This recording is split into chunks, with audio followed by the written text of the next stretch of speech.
Network. Here we are at the Go Local Live Center, 90 Way Boston Street, Providence, Rhode Island, the city we love.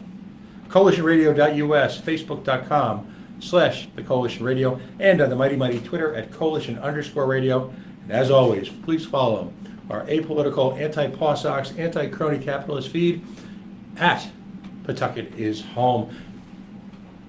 For I believe the fourth consecutive week, we are privileged and proud to bring someone on the line, and he's a returning coalition visitor from the Goldwater Institute. Now, I've spoken often about their contribution here at the national level in terms of politics, in terms of theory, but also what distinguishes them from so many folks who have lots of great ideas, their willingness to engage, if you will, in the field of battle, otherwise known as the court of law. And no one is more of a Renaissance guy in doing that is senior attorney of the Goldwater Institute. Of course, Jim Manley joins us live from the greater Phoenix, Arizona area via Skype. Welcome back to the coalition. Thanks for having me. Well, now, the last time you were here, we were talking about some successful litigation that you'd had in challenging state, or in this case, county level debt that was used to finance private projects. Something that still resonates very strongly here in Rhode Island. Tonight we're on a completely different level, and talk about timeliness. I can't think of a single week in recent American history where the question of free speech and the role of free speech in a society has been more controversial and more hotly discussed on so many different levels in the wake of what happened in Charlottesville, Virginia. Now, in addition to fighting corporate cronyism, in addition to doing investigative reporting on the all too cozy relationship between municipal courts and the people who would appoint them, in addition to their high-level analysis of healthcare, one of the other projects of the Institute is campus free speech. Jim, why don't you give us a little background on your initiative, particularly how it's impacted in North Carolina, and what you're trying to accomplish, and really what are the events that led up to this that all of a sudden are so timely this week? Yeah, so we introduced this model bill at the end of January, and then 2 days later, UC Berkeley was on fire because Milo Yiannopoulos was scheduled to give a talk there. Mm-hmm. So this timeliness issue seems to just come up again and again. The First Amendment issue is not going away. Right. We got involved in this because we saw a crisis on campus. The first indication of that was, for us locally, were students who were arrested by the campus police because they were handing out constitutions outside of the designated free speech zone. And so because they weren't in this little postage stamp size area, they were violating the campus speech code by handing out constitutions. Now, let me jump in for a second. Let's absorb that for a second now. Sure, it's worth absorbing. Both of my daughters, one daughter recently graduated from college, and another one is attending college. And I can remember so clearly when my older daughter went for the campus tour at Georgetown University.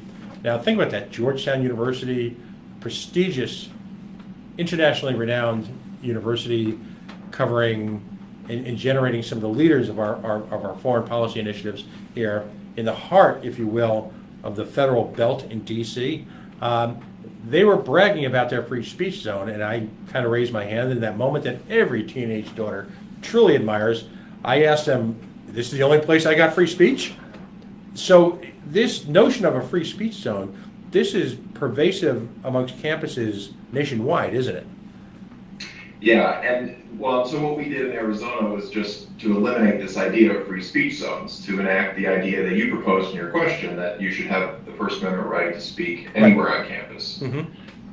And once we did that, we started talking with some folks that have been working on this issue more deeply and more broadly, and we realized that there was a much bigger problem encompassed in speech codes, in safe spaces, in trigger warnings, in all of these regulations that universities impose that are based on the content and many times the viewpoint of the speech. Mm-hmm. So that's why we came up with this model bill that is really, it's a comprehensive solution, what we hope is a solution to this campus speech crisis that we've seen enacted month after month this year. So how is, now this law, this has currently been enacted into law in Arizona? So the more narrow piece banning free speech zones, that has been enacted in Arizona.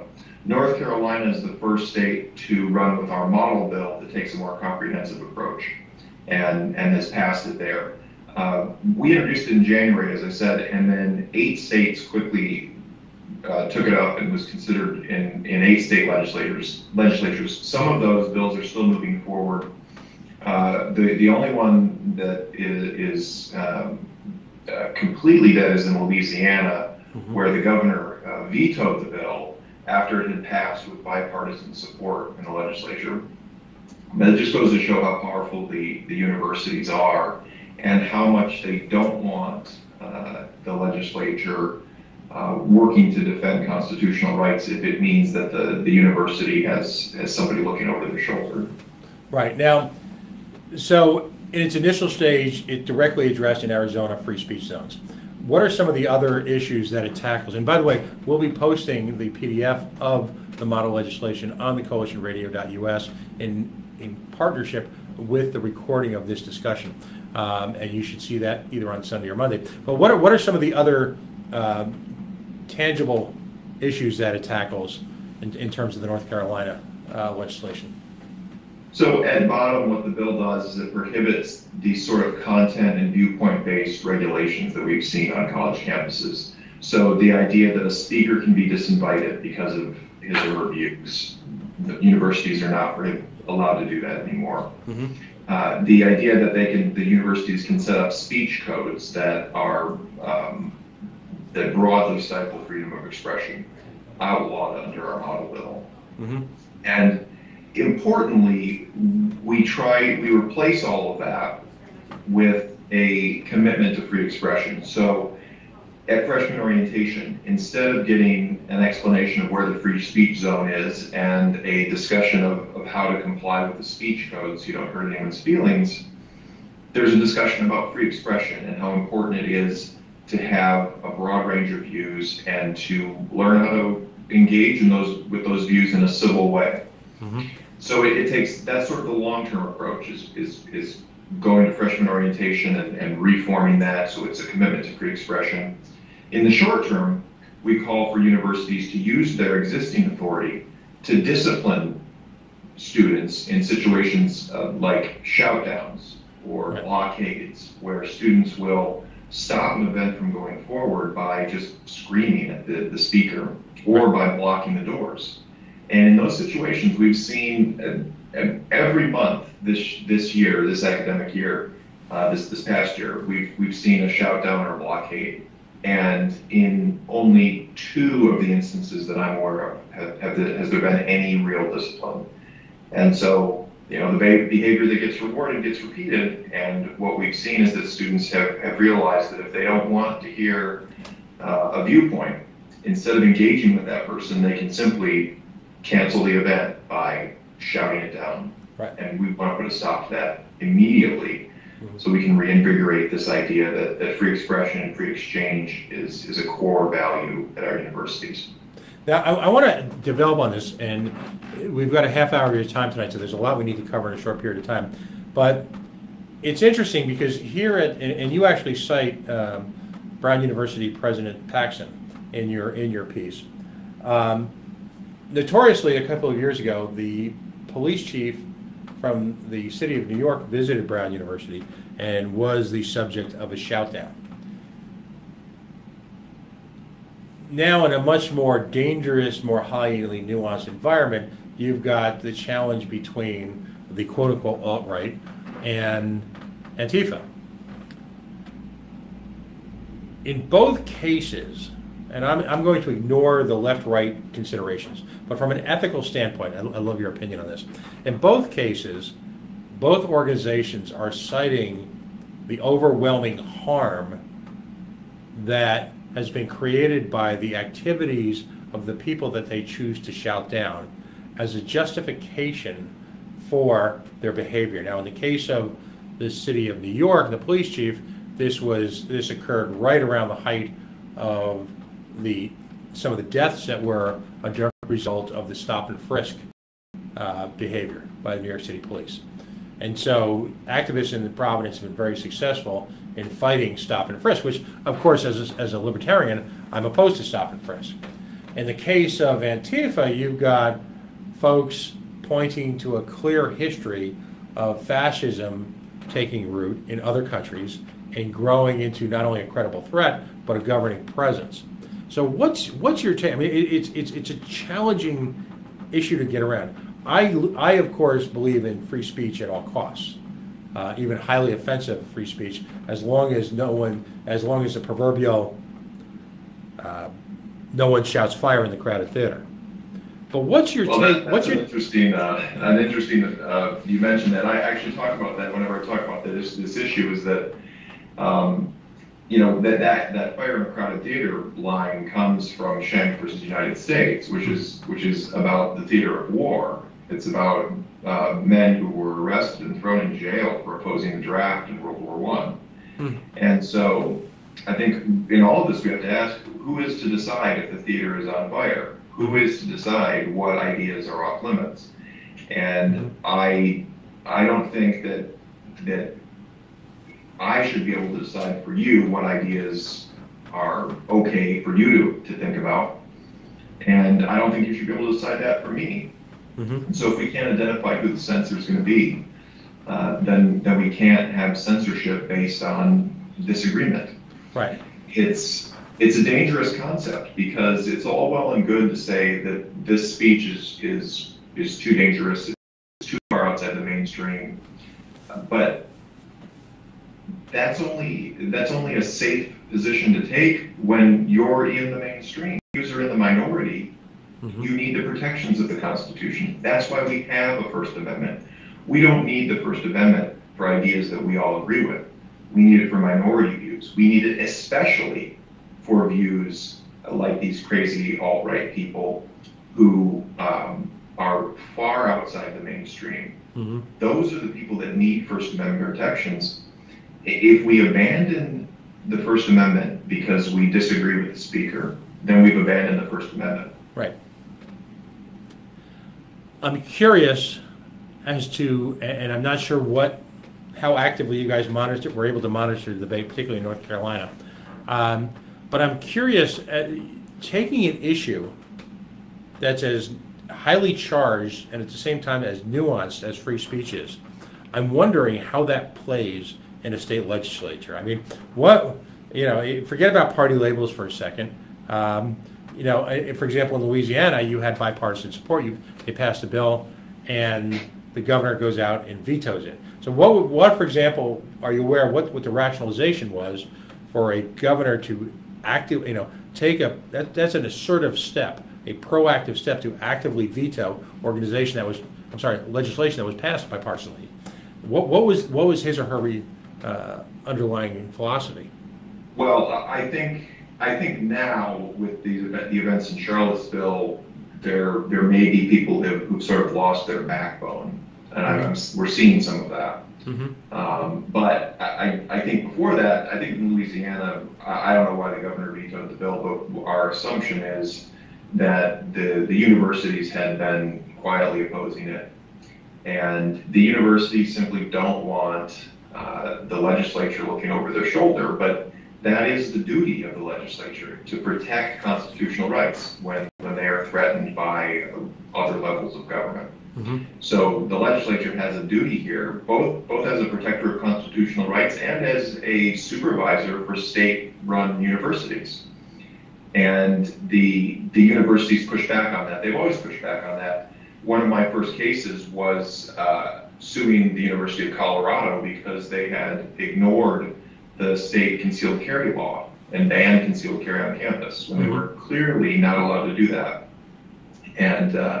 And we were able to push back against them, but the dispute was really over university authority. They didn't really have any care for the Second Amendment rights that were at issue in that case. Their only concern was maintaining their authority. And that's what we see here too. They want to maintain their authority at all costs. And some of these administrators don't want to admit that they failed at this task of protecting free expression. Mm-hmm. We were just attacked by the ex-chancellor of UC Berkeley as being anti-speech because we want to have limits on shout-downs. I think being attacked by someone who oversaw the free speech fiasco that was the Milo Yiannopoulos riot and the Ann Coulter disinvitation, to be attacked by someone like that as anti-free speech, I think suggests a sense of guilt on their part, because the evidence is clear that they've simply failed to protect free expression on campus. And some campuses are doing a fine job, and they should have nothing to worry about with this model legislation, because it just reinforces First Amendment protections and asks them to take First Amendment protections seriously. Mm-hmm. If they're already doing that, then we're all on the same page. Right. If they're not, then the model bill will give them a kick in the pants. And given that universities are on the leading edge of both government-funded and privately funded research, and when I talk about research, I'm not just talking, say, biomedical, but I'm talking about political, any one of a number of things that academics do research in. I would imagine that the superficial concerns you have about control would be vastly outweighed by the concerns that speech codes and behavioral codes have on the ability for you to perform research of any one of these issues. I'm always astonished when that disconnect takes place, because the heart and soul of any university, the reason why they are in fact a university as opposed to a college, is the level of quote-unquote research that takes place in any one of a number of areas. That's how it strikes at the heart of the education system. Now, your model legislation, I guess a couple of questions. First of all, explain to the listeners, if you will, is this dedicated solely towards state-sponsored universities, or is this... Yeah. Okay. Yeah, that's right. Because we believe that private institutions should be able to order their affairs however they see fit. Okay. But state institutions are governed by the Constitution, just like any other state government. Okay. And a state comes to you and they're willing to at least, and you and I have had conversations about these type of issues. A state comes to you, a legislator is involved, and they're willing to research this and sponsor this. What type of role will Goldwater take in terms of advising, helping steward, or do you simply provide them with the legislation, or are you willing to work alongside of them? Well, we want to make sure that the legislation that's passed is good and that everyone understands what it does and understands why it's important. So we work really hard to make sure that when legislation is proposed that's based on our models, we work really hard to make sure that a good bill gets passed. Right. And whether that means public education or educating the members of the legislature, we're on the ground trying to make that happen. And we've done that with Right to Try very successfully. Our initiative to allow terminally ill patients to access drugs that have gone through phase 1 of FDA testing. Mm-hmm. We passed that law in 37 states. So we've got our ground game figured out. Which, by the way, is why the coalition has such a profound level of admiration for the works that you folks do. Is there a challenge in addressing, you and I have had one or two offline conversations where we talk about the differences between state constitutions. Clearly, all state constitutions are not created equally. And clearly, whether it be voter initiative issues, the methodology by which laws are adopted, there are so many variations on the theme. How difficult was it to come up with this type of, it almost sounds modular in effect, modular legislation? And are there challenges that you've run into at different state levels where the folks have to sort of customize what's going on? Sure. The model bill is a model, and so it's adapted to each state. And And, given the political climate of each state, certain things get left on the cutting room floor. Mm-hmm. Given the structure of the government in a state, we might have to change the way the law works a little bit. Mm-hmm. But the model is a starting point, and even in the model itself is designed to be sort of collaborative with the university administration. It sets certain requirements for the university to follow in setting their speech policies, content and viewpoint neutrality being very important. Mm-hmm. But it gives the university some latitude to create a speech policy that fits its needs, so long as it meets these minimum requirements. From the time that North Carolina, at least some portion of the North Carolina legislature embraced this project, to the time it actually became law,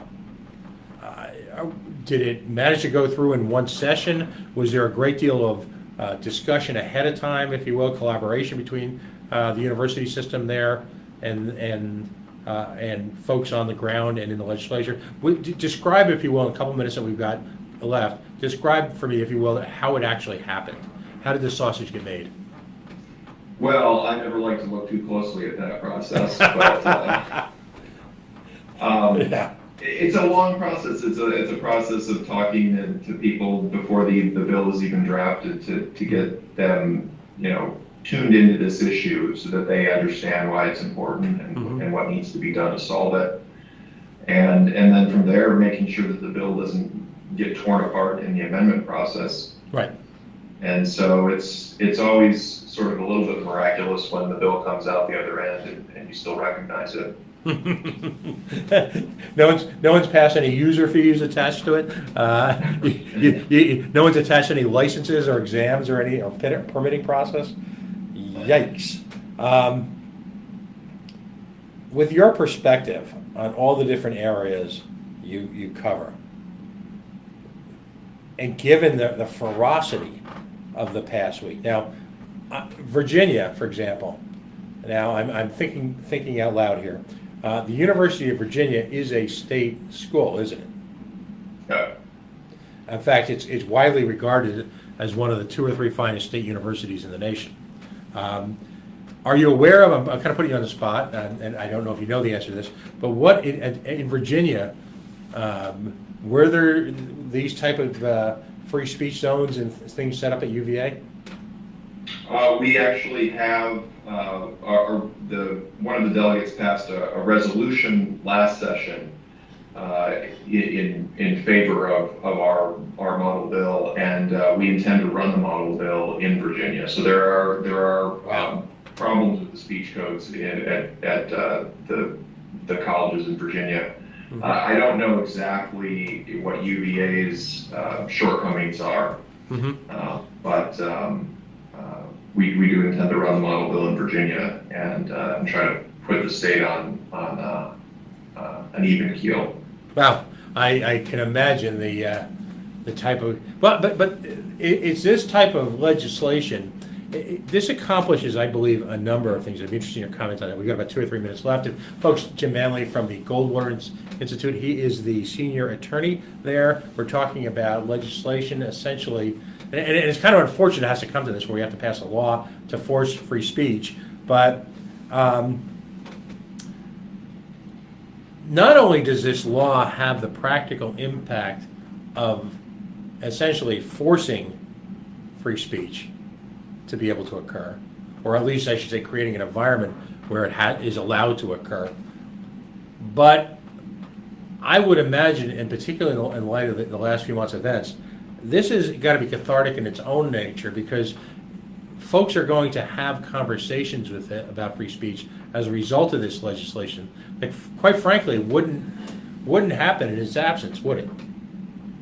No, it really puts a fine point on this whole situation, and history repeats itself. One of the examples that I use when I'm talking about this issue is the Yale Debate Club in 1963 invited George Wallace to speak, and when the university encouraged them to cancel the event because he was a segregationist and his views were abhorrent, and they canceled the event, and the outcry came from free speech advocates, including the first woman to earn an advanced law degree from Yale, the first black woman.